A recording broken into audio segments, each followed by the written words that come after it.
কুমড়ো পালং একটা পাত্রে ঢেলে রাখলাম, এটা একদম রেডি।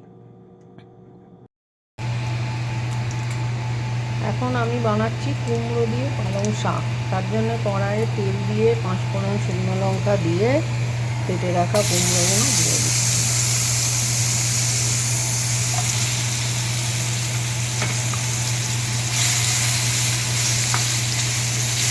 কুমড়োগুলো একটু নেড়ে নিয়ে এর উপর আমি দিয়ে দেবো কেটে রাখা পালং শাক।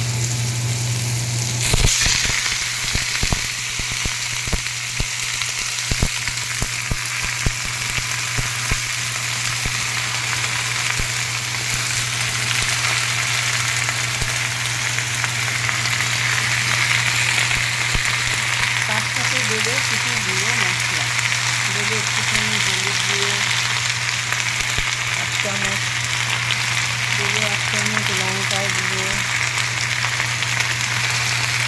স্বাদ মতো লবণ দিয়ে দেবো,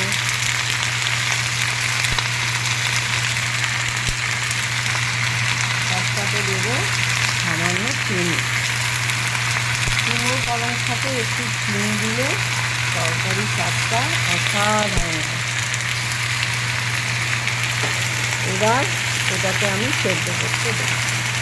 শাক থেকে যে জল বেরোবে তাতেই এটা সেদ্ধ হবে। কুমড়ো পালং একটা পাত্রে ঢেলে রাখলাম, এটা একদম রেডি। কুমড়ো পালং হয়ে গেছে, একটা পাত্রে ঢেলে রাখলাম, এটা একদম রেডি।